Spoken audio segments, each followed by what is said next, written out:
Es un gozo, un privilegio el estar aquí con vosotros, agradeciendo al Señor también por la confianza depositada en el pastor Rubén. Y bien, estaremos enseñando y predicando acerca de esta porción tan conocida, ¿verdad? La mayoría de nosotros es una de las historias favoritas. Cuando yo era pequeño era de mis historias favoritas, Números 21. Si os parece, vamos a orar y vamos a pedir la iluminación del Espíritu Santo.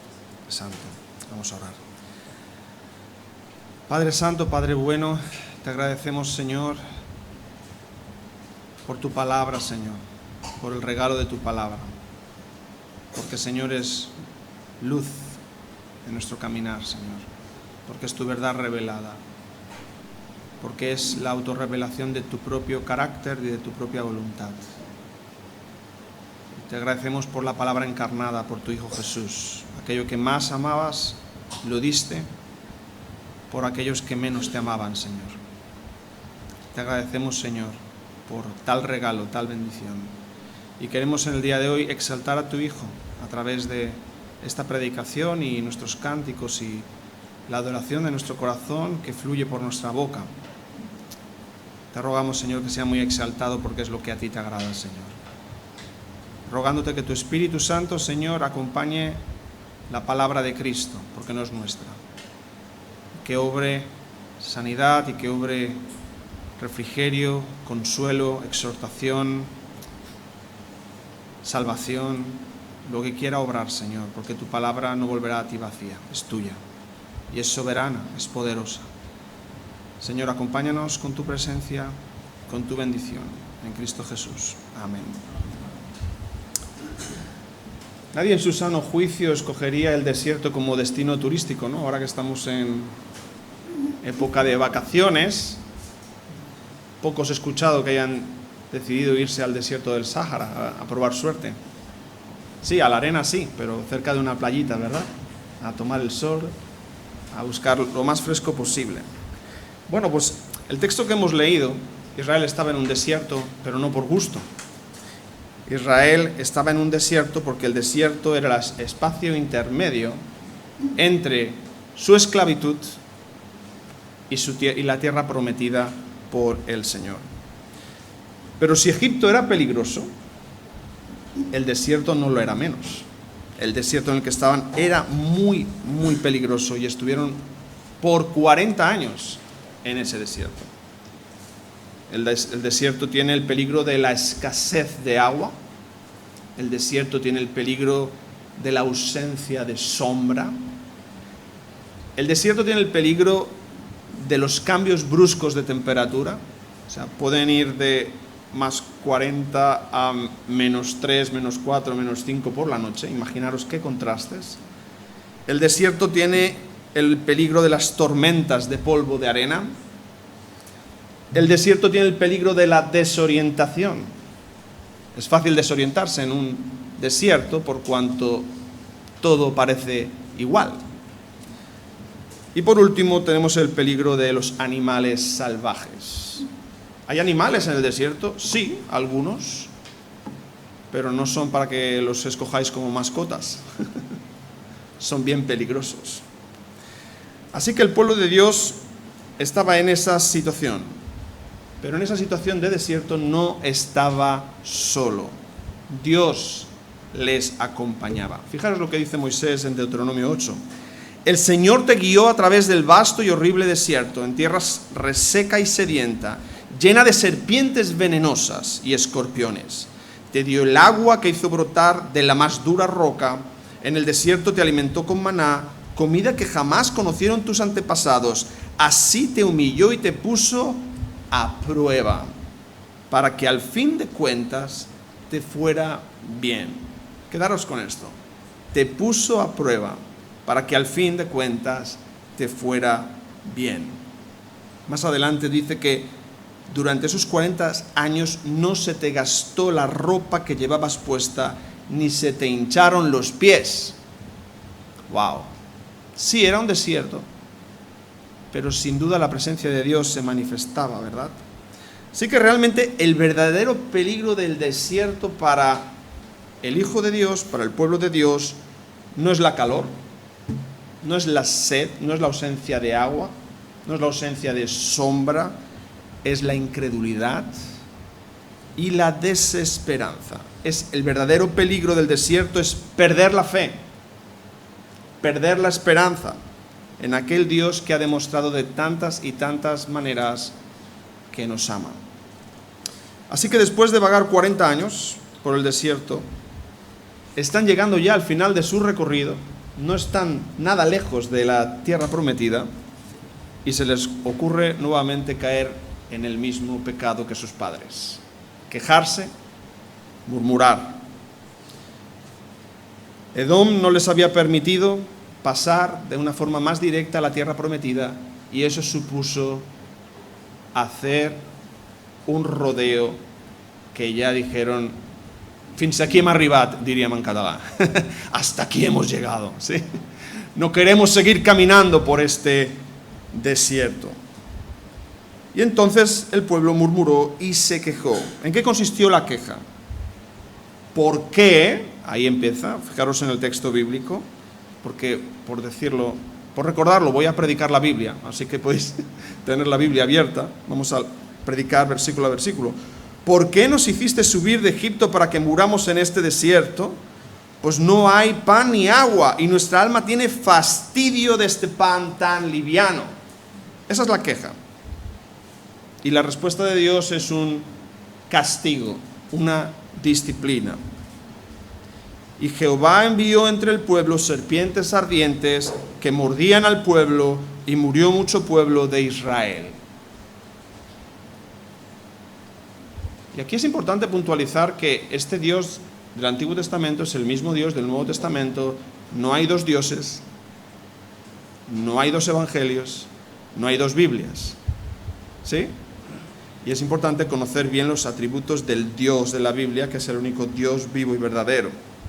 No obstante, somos humanos como los israelitas y debemos empatizar de alguna forma con estos israelitas.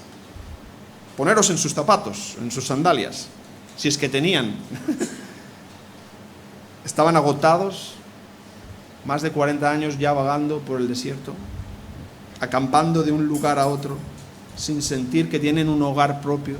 Han escuchado de una tierra prometida que no acaban nunca de llegar, condiciones desérticas.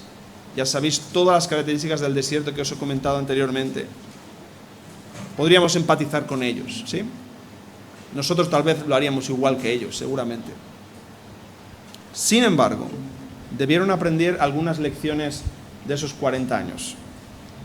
En primer lugar, sus ropas y calzados no se habían desgastado. Y esto me recuerda a una historia hermosa de Sadrach, Mesach y Abednego, que entraron en el horno de fuego, ¿sí? En el horno de la prueba, y cuando salieron estaban intactos. No ellos sí, también, pero además sus ropas, su calzado, su cabello, estaba intacto. Eso debería haberles hecho reflexionar del cuidado de Dios. En segundo lugar, habían sido milagrosamente alimentados. No hay supermercados en el desierto. El maná no es un alimento típico del desierto. Las codornices tampoco les gusta viajar por los desiertos, ¿sí? Debían haber reflexionado de la alimentación milagrosa que Dios obró, ¿sí? No vas pegando las rocas por el desierto y sale agua. Y en tercer lugar, tendrían que haber reflexionado del destino mortal de sus padres, ¿sí? Habían enterrado en la arena del desierto a sus padres por aquella misma queja y murmuración contra Moisés y contra Dios. No obstante, aún así elevan su crítica y Dios les castiga con serpientes venenosas, donde muchísimos murieron. Ese es el contexto. Vamos adelantando. Y tú dirás, ¿y a mí qué me importa esto? ¿Esto qué tiene que ver con mi vida? ¿No? Bueno, ¿qué importancia, qué trascendencia tiene este pasaje de las Escrituras con aquellos que estamos al otro lado de la cruz? Fijaros lo que dice Romanos 15:4. Un texto de esos que hay que recordarse una y otra vez. Porque las cosas que se escribieron antes para nuestra enseñanza se escribieron, a fin de que por la paciencia y la consolación de las Escrituras tengamos esperanza. Así que sí, tiene mucho que decir de este pasaje. Enseñarte y darte esperanza. Darte instrucción y darte esperanza. Cualquier texto de la Escritura que ha sido registrado por voluntad de Dios el Espíritu Santo tiene como objetivo que aprendas, que seas instruido y que crezcas en esperanza. Bien, este pasaje es una poderosa ilustración de la condición humana, de la provisión divina y de la forma en que recibimos y aplicamos la solución divina al drama humano. Y ese es el bosquejo del sermón. La condición del ser humano en primer lugar, la provisión divina en segundo lugar, y finalmente veremos la respuesta humana a esa provisión divina. Vamos al primer punto, la condición humana. En primer lugar encontramos un pueblo liberado de Egipto que vaga por un desierto en búsqueda de una tierra prometida. Ese pueblo, Israel, ha sido liberado. Su identidad es: somos el pueblo que fue liberado de Egipto. Somos los liberados de Egipto. Esa era su identidad nacional.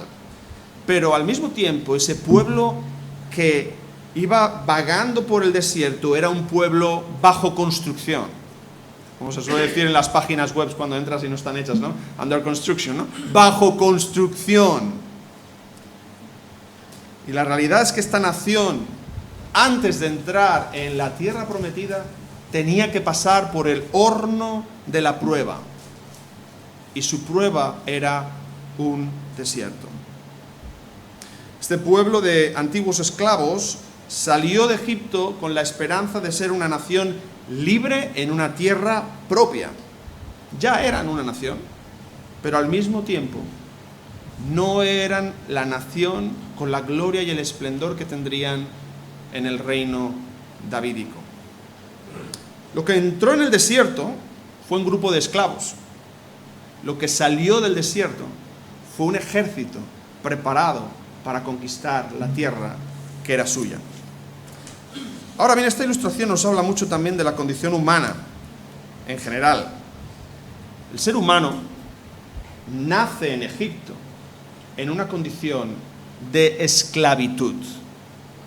Peca porque es esclavo del pecado, peca porque es pecador. Los que somos padres lo hemos visto no solo en nuestra propia vida, sino en la vida de nuestros hijos, que rápidamente el pecado que ya está ahí aflora.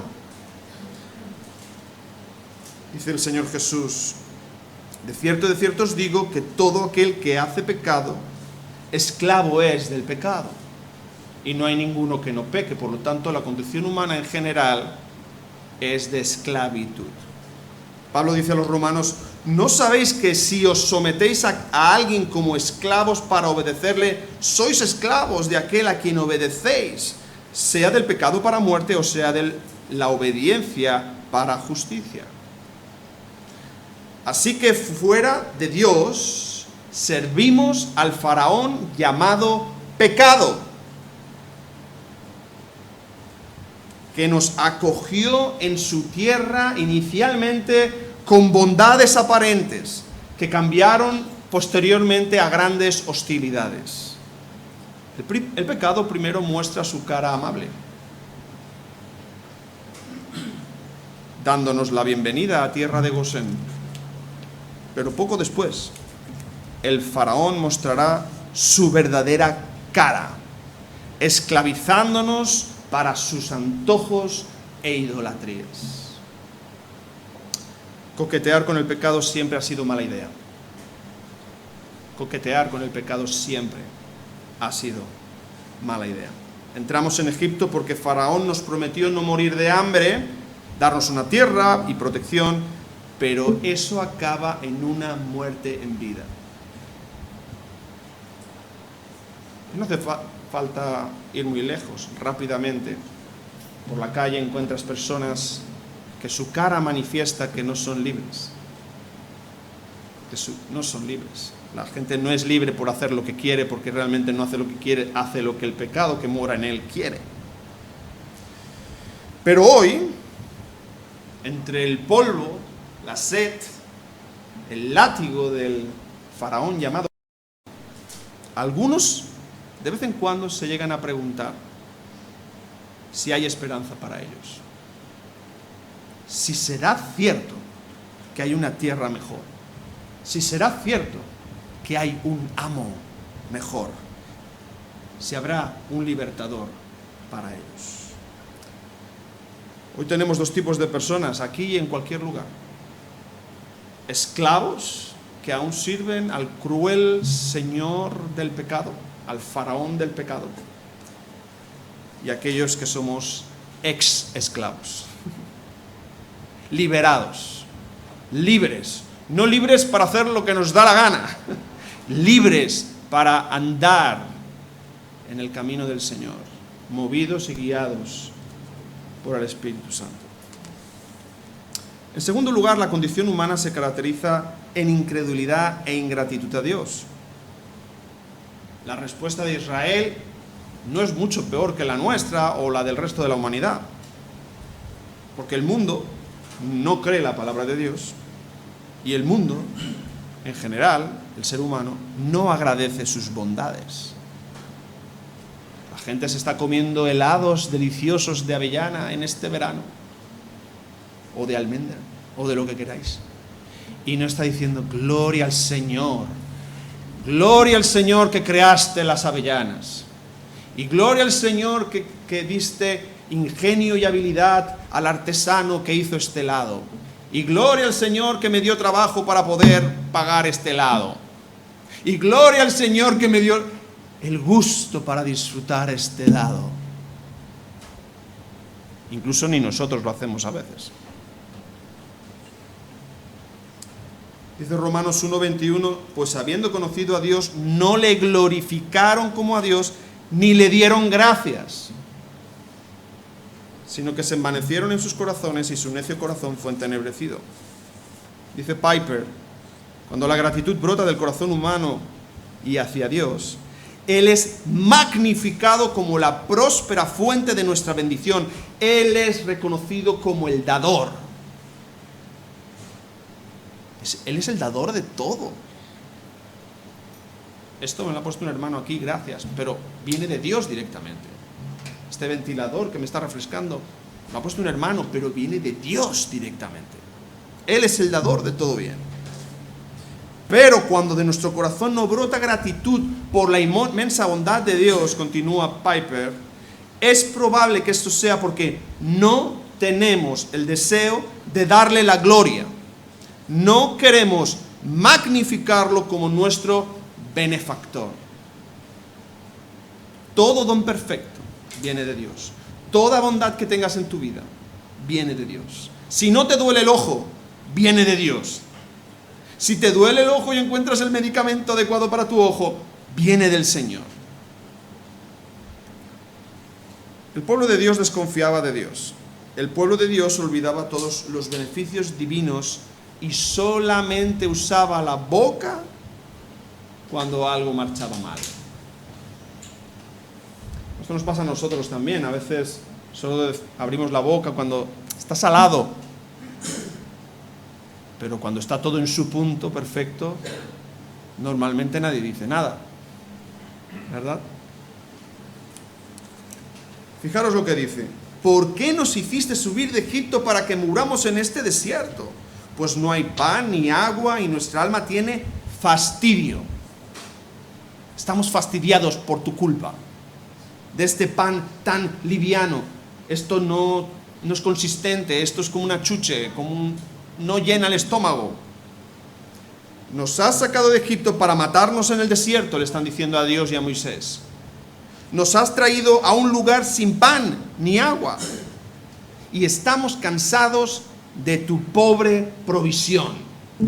Esa es la queja que están elevando al Señor. En lugar de agradecer y alabar, se quejan. Y en tercer lugar vemos la condición caída del ser humano,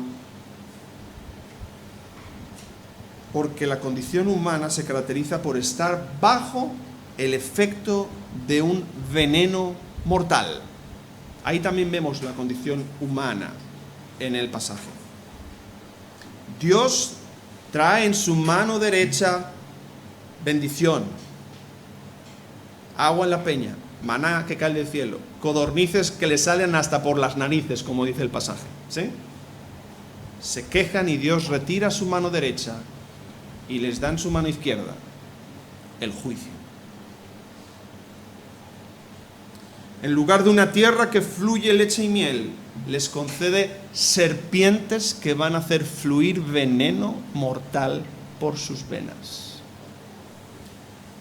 Fijaros qué importante es la gratitud, hermanos.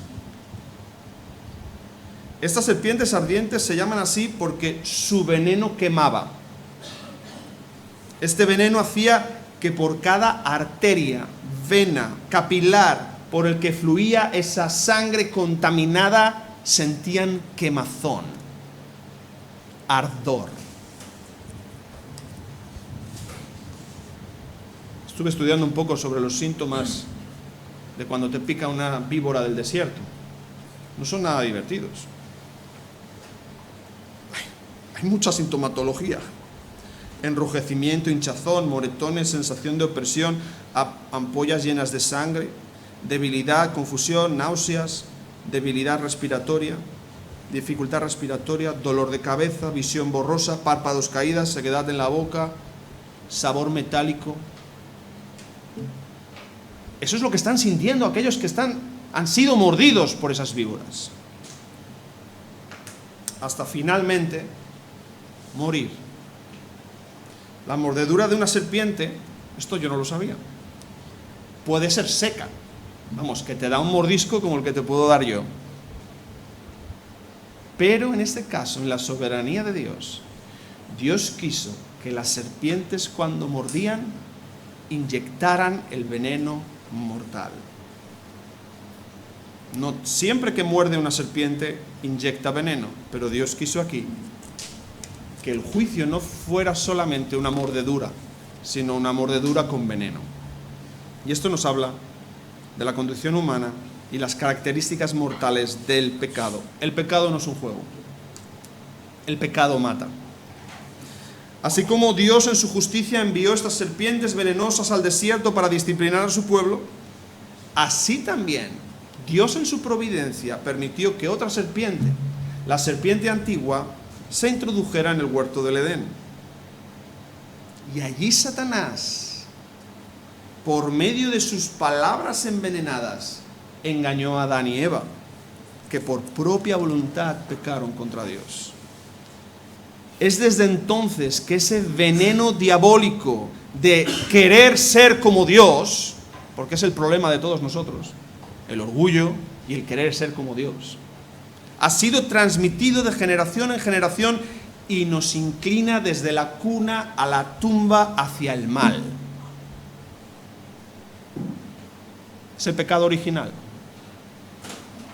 Hemos heredado en Adán, desde Adán, esa tendencia. Ese veneno corre por nuestras venas. Génesis 6:5. Y vio Jehová que la maldad de los hombres era mucha en la tierra y que todo designio de los pensamientos del corazón de ellos era de continuo solamente el mal. La Escritura, por voluntad del Espíritu Santo, ha hecho que ahí ponga todo designio. Y de continuo solamente el mal, para que entendamos la afectación total del pecado en el ser humano. El pecado es algo contrario a la voluntad divina, pero en especial es una ofensa al santo nombre del Señor. Es rebelión en toda regla e implica la muerte. Y alguien dirá, pero bueno, ¿muerte en qué sentido? Bueno, de acuerdo a Génesis 2:17, Dios le dijo a Abraham que si comía del árbol del conocimiento del bien y del mal, ciertamente iban a morir. Y sabemos que instantáneamente murieron a la piedad. Murieron en cuanto a la relación con Dios. Y en segundo lugar, no solamente fueron destituidos de la gloria de Dios, de la presencia de Dios, sino que hubo una muerte física, porque a partir de ese día, todo aquel que nace en este mundo envejece y muere.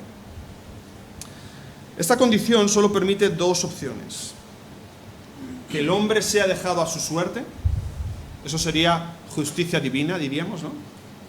Lo justo sería que el hombre recibiera su merecido.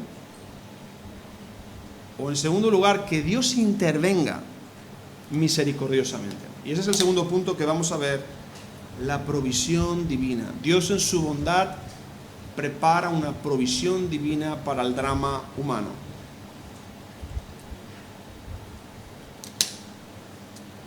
Ahora, todo hay que decirlo, la provisión divina no se asemeja a la petición humana. El pueblo está pidiendo que Dios quite las serpientes y Dios en ningún momento las quita, ¿verdad? El hombre le dice a Dios, después de ver las terribles consecuencias: ya lo entiendo, ya lo entiendo, sé que hice mal, ya lo he entendido, lo siento, quita las serpientes, ¿sí? Y esto lo vimos cada día, los que somos papis, ¿verdad? Les reñimos, les instruimos, le hacemos ver el mal. Vale, ya está. Le decimos que va a haber una consecuencia, ya está. Consecuencia, palabra mágica. Entonces dicen: ya lo he entendido. Por lo tanto, como ya lo he entendido, no puede haber consecuencias. No, hijo, no, hija. Lo has entendido, te has arrepentido, tienes mi perdón, pero consecuencia hay. Consecuencia hay. Pero si me has perdonado, ¿por qué estoy castigado?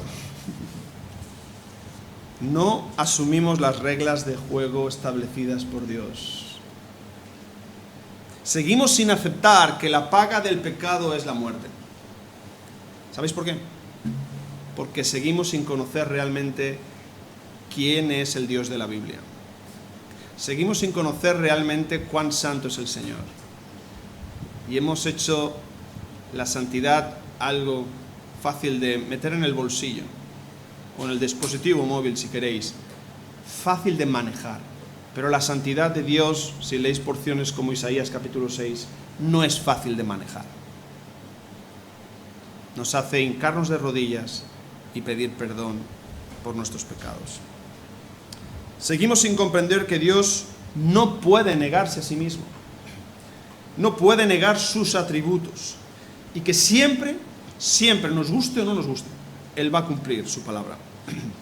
Dios no quita sus consecuencias, entre otras cosas, porque quiere manifestar su gloriosa gracia. Entonces, ¿cuál fue la provisión divina? La provisión divina fue la fabricación de una serpiente ardiente. Bueno, hubiéramos esperado que Dios actuara de cualquier otra forma menos de esta. Hubiéramos pensado: se han arrepentido, han ido al mediador, el mediador ha orado, Dios ha perdonado, Dios quita las consecuencias, Dios quita las serpientes. Eso es un pensamiento sencillo, ¿verdad? Otra opción, tal vez mucho mejor: que Dios enviara águilas y zorros del desierto que se alimentan de víboras y se las comieran a todas. Eso sería impresionante para una película, ¿verdad? Como mínimo, yo hubiera recomendado al Señor que en vez de hacer una serpiente ardiente, hiciera un águila majestuosa de bronce. Realmente, si lo piensas, mirar un águila da una sensación más de libertad y de esperanza que mirar a una serpiente que te acaba de morder. Los pensamientos de Dios, no obstante, son mayores que nuestros pensamientos. Dios provee una serpiente mayor para dominar a las menores. Recordaréis la historia de la vara de Aarón, ¿verdad? Cómo esa serpiente, esa vara se convierte en una serpiente. Los hechiceros de Faraón se creen que pueden hacer lo mismo, hacen sus culebrillas, pero poco después se demuestra quién era la serpiente mayor, ¿no? Y devora las culebras de los hechiceros. Además vemos que esta serpiente es diferente al resto, porque esta serpiente de bronce no está en el suelo, ni está en un árbol frondoso como la serpiente antigua. Esta serpiente está elevada sobre un asta de madera. Esta serpiente de bronce tiene ciertas características que debemos observar, porque Dios en la Biblia revela el qué y también revela el cómo. Esta serpiente tiene que estar elevada, a diferencia de las serpientes que comen polvo y muerden los talones. Recordemos que la serpiente antigua, que engañó a Adán y Eva y que fue maldita por el Señor, a arrastrarse por el polvo. Pero esta serpiente es diferente. Esta serpiente está elevada, es de una naturaleza diferente. No está comiendo polvo, no está tocando la tierra, porque es una serpiente elevada entre el cielo y la tierra. ¿Sabéis por qué? Porque es la provisión divina para los hombres, para bendecir la raza humana. Además está en el aire, no solo por ser la provisión divina, sino para facilitar que todos en el campamento pudieran mirar esa serpiente, pudieran contemplar. Ahora hay otra característica que no debemos obviar en el pasaje. No nos confundamos. La serpiente que está clavada en el asta no está viva, está muerta. No está viva, ni está libre. Está muerta y atravesada por un asta, y además absorbe en sí misma la maldad y el veneno de todos esos israelitas que fueron envenenados. Así que en cualquier punto del campamento, si te mordía y te quedabas sobre una roca, podías mirar y ser sanado. Si estabas durmiendo en tu carpa y te picaba una víbora, podías salir arrastrándote y mirar a la serpiente de bronce y ser salvo. Además, esta serpiente fue dada con la promesa de que quien mirare a ella viviría. Imaginaros que formáis parte de un grupo de buletairas. Bueno, añadir que la palabra buletaira no tiene una traducción literal al español. Algunos a lo mejor están preguntando qué es un buletaira. Un buletaira, traducido al español, es un buscador de setas. Que yo sepa, no existe buletaira como tal en español.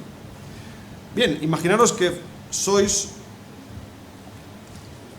parte de un grupo de buletairas que decidís ir a buscar setas en un maravilloso día de otoño, con esa llovizna tan hermosa en la montaña del Montseny.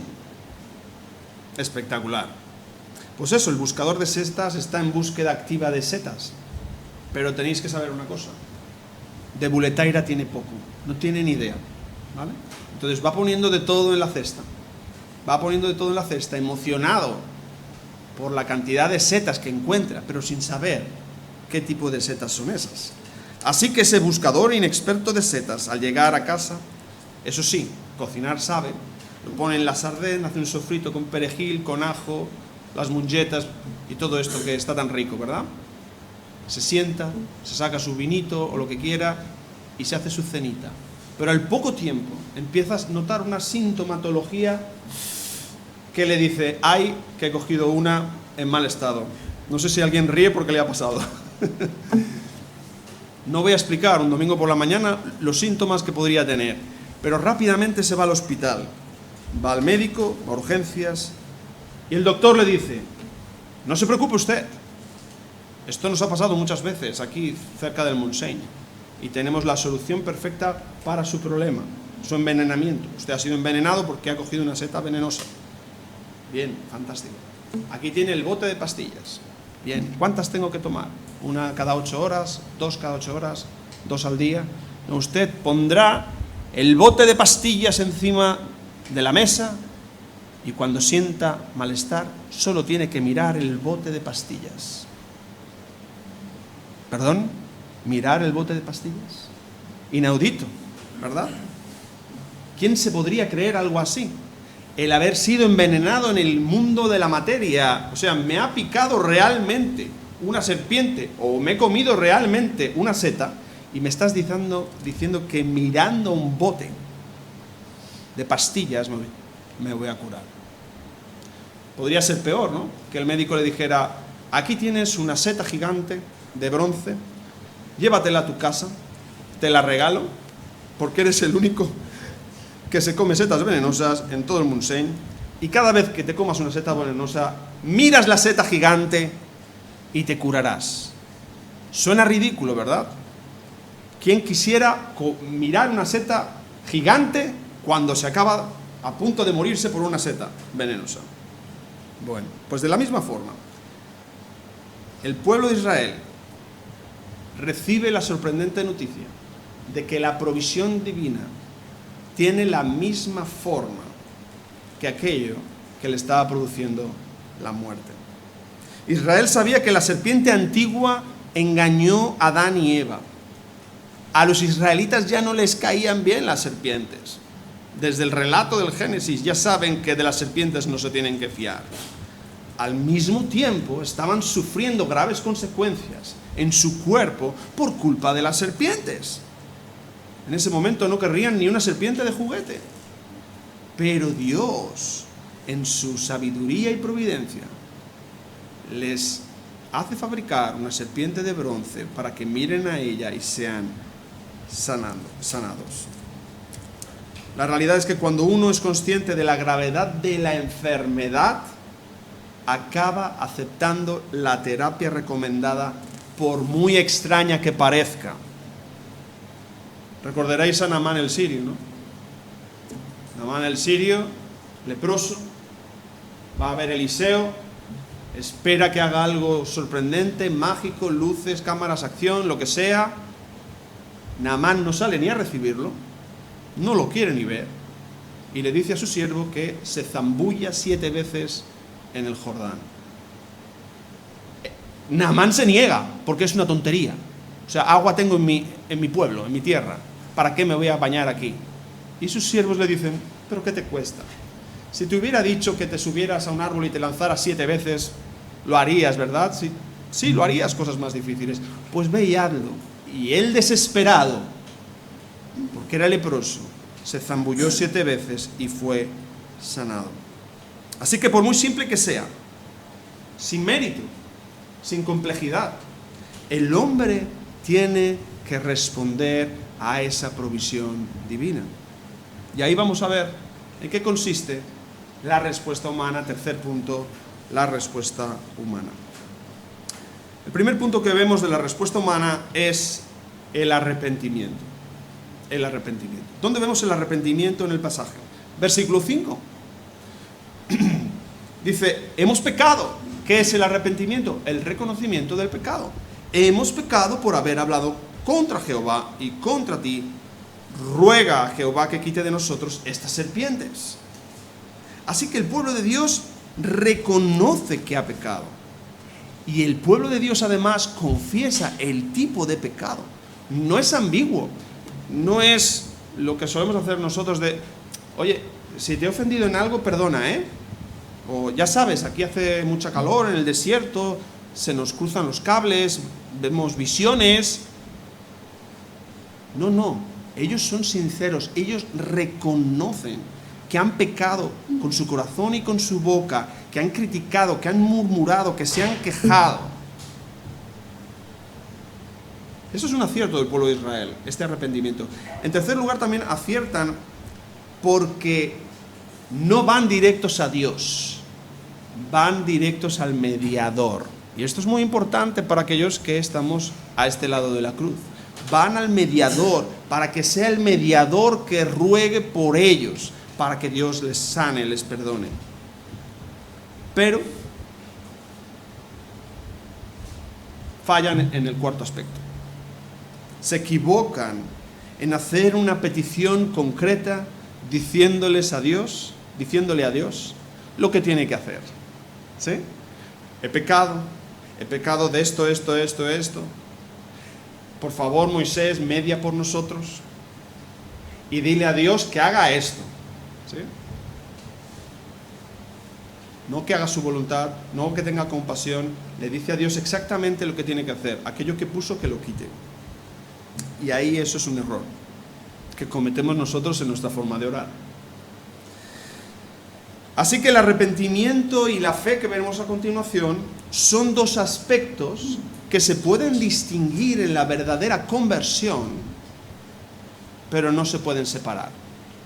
Nosotros cuando hacemos consejería a personas que se quieren bautizar,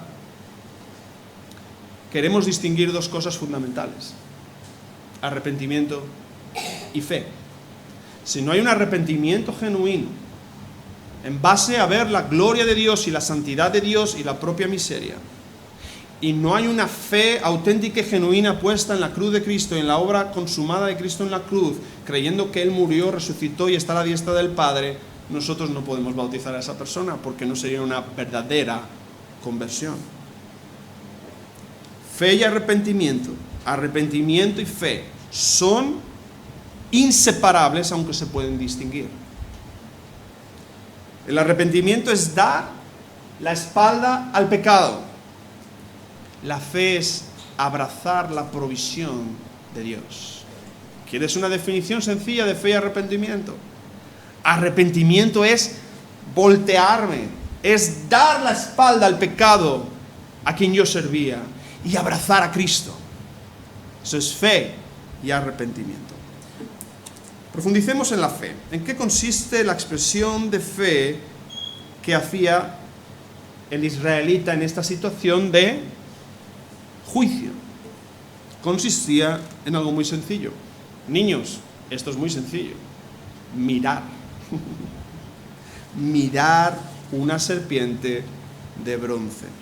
Las indicaciones dadas a Moisés fueron: hazte una serpiente ardiente y ponla sobre un asta, y cualquiera que fuere mordido y mirare a ella, vivirá.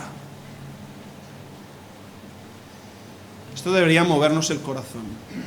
Qué hermoso pasaje. La fe y la confianza en la provisión divina se expresan en una acción simple: mirar, mirar, mirar la serpiente de bronce. Si el pecado vino por la boca, la sanidad vino por los ojos. No tenían que proclamar palabras mágicas. Repite esto y ya está, repite. No tenían que repetir palabras mágicas. No tenían que correr y el primero que toque la serpiente es el que se sana y el resto se muere. No era un jueguecito. No tenían que hacer ningún sacrificio en su honor. Vamos a hacer sacrificios para la serpiente de bronce. Tenían que mirarla. Tenían que mirarla. Ahora bien, corremos el riesgo de no ver una característica previa al mirar. Fijaros en el pasaje que hemos dicho: hazte una serpiente ardiente y ponle sobre un asta, y cualquiera que fuere mordido y mirare a ella, vivirá. Hay una característica previa a mirar. ¿Sabéis cuál es? El ser mordido. El haber sido mordido. Cualquiera que fuere mordido y mirare a ella, vivirá. No dice: y cualquiera que no ha sido mordido, mirare a ella, vivirá. Dice: cualquiera que fuere mordido. Dice: pero ¿qué sentido tiene esto? Mucho. La serpiente de bronce únicamente podía sanar a aquellos que habían sido mordidos y miraban. Es una provisión para desesperados, para los que saben que van a morir, para los que sienten el veneno mortal fluyendo por sus venas. Jesús dijo que los sanos no tienen necesidad de médico, sino los enfermos. Por lo que si no sientes el veneno del pecado en tu alma, no necesitas mirar a ningún lado. Esa serpiente elevada no es para ti. Pero si has encontrado, aunque sea la marca de la serpiente, la marca de los colmillos de la serpiente en tu piel, date prisa y mira a la serpiente de bronce antes de que sea demasiado tarde. Si empiezas a percibir el fuego del infierno en tu interior, necesitas mirar la provisión divina. Porque el Señor hace un llamado a los envenenados, mirad a mí y sed salvos todos los términos de la tierra, porque yo soy Dios y no hay más. Con este pasaje se convirtió Spurgeon en una noche de invierno y de nieve. Y dice Spurgeon que era el predicador más malo de toda la historia que había escuchado, porque se pasó todo el día diciendo: mirad a mí, miradle a él, tú mírale. Hasta que le miró a Spurgeon y dijo: ¿y tú? ¿Qué te pasa? Triste, joven triste, que no sabes qué hacer con tu vida. ¡Mira a Cristo! Y Spurgeon estaba así, ¡wow! Y lo miró. Y todo cambió en su vida, porque miró a Cristo. Pero hay que mirar. Hay que mirar a Dios, hay que mirar a Cristo, reconociendo que no existe otra opción. No hay más. No sirve de nada que te mires en tu interior. Billy Graham decía: cuando miro en mi corazón, solo veo las profundidades del infierno. Deja de mirar a tu interior y mira a Cristo. No sirve de nada que mires tu botiquín, tus medicamentos, tus soluciones, a ver cómo solucionas tu vida y arreglas tus problemas. Tú no tienes el control de tu vida, deja de controlar. No sirve de nada que gastes tu vida en gurús y psicólogos. No sirve de nada que mires a tus ídolos de piedra o de carne. Solo hay esperanza mirando a aquel que fue alzado entre la tierra y el cielo. Solo hay esperanza en aquel. Así que debemos mirar al crucificado, aquel que fue hecho maldición por nosotros, que cargó todo nuestro pecado, nuestra culpa, nuestra agonía, nuestra desesperación. Para empezar la vida cristiana hay que mirar, pero para continuar la vida cristiana hay que continuar mirando. Por eso dice el autor de Hebreos: puestos los ojos en Jesús, el autor y consumador de la fe, el cual por el gozo puesto delante de él sufrió la cruz, menospreciando el oprobio, la vergüenza, y se sentó a la diestra del trono de Dios. La fe y el arrepentimiento son los primeros frutos de la vida cristiana, pero continuamos viviendo vidas de fe y arrepentimiento todos los días de nuestra vida. Yo cada día me arrepiento y cada día creo. Y si lo dejo de hacer, he muerto espiritualmente. Hermanos, amigos, ¿vemos aquí en este pasaje el glorioso evangelio? ¿Vemos aquí la buena noticia de salvación? Cristo mismo interpreta este pasaje, no yo. 1400 años después de lo que pasó en el desierto, Cristo interpreta este pasaje y dice: como Moisés levantó la serpiente en el desierto, así es necesario que el Hijo del Hombre, él mismo, sea levantado, para que todo aquel que en él cree no se pierda, mas tenga vida eterna. Lo sé, ya sé que sabías este pasaje, ya sé que conocías el pasaje del desierto y de la serpiente de bronce, pero debe mover tu alma, tus afectos. Qué gran mensaje, qué glorioso evangelio. La serpiente elevada apunta al tipo de muerte que Jesús tenía que sufrir en nuestro favor. No es cualquier muerte. No le dio un infarto al corazón al Señor Jesús. Murió una muerte cruel clavado en una cruz. La salvación en el desierto vino por medio de una serpiente, porque ésta tiene la forma del mal del que tenemos que ser salvos. Lo dice Pablo a los Corintios: al que no conoció pecado, por nosotros lo hizo pecado. No lo hizo pecador, lo hizo pecado. Todo nuestro pecado clavado en el Señor Jesucristo en aquella cruz. Lo hizo pecado. ¿Para qué? Para que nosotros fuésemos hechos justicia de Dios en Él. Wow. a los romanos le dice, porque lo que era imposible para la ley, por cuanto era débil por la carne, Dios, enviando a su Hijo en semejanza de carne de pecado, y a causa del pecado, condenó al pecado. ¿Cómo? En la carne. ¿En qué carne? En su carne. Su carne de hombre. Como Sansón mató a todos sus enemigos el día de su muerte, Jesús mató a todos sus enemigos el día de su muerte. Y todos nuestros enemigos también. Para vencer la serpiente, Jesús tenía que tomar forma de serpiente. Para vencer la muerte, Jesús tenía que introducirse en la misma muerte y ser la muerte de la muerte. La maldición vino por medio de una serpiente en un árbol del huerto del Edén, y la salvación por medio de una serpiente en un asta en mitad de un desierto desolador. El Cristo crucificado es la simiente de la mujer que vencería la serpiente. Pondré enemistad entre ti y la mujer, y entre tu simiente y la simiente suya. Esta te herirá en la cabeza y tú le herirás en el calcañar, le está diciendo Dios a Satanás. Para vencer la serpiente antigua, Cristo se hizo hombre y permitió ser mordido en el talón, pero morder al santo fue la perdición de la serpiente. Él pensaba que estaba envenenando a Jesús, pero él estaba siendo envenenado por la santidad del Señor Jesucristo. Con una vida indestructible, con una vida intachable, con una vida santa.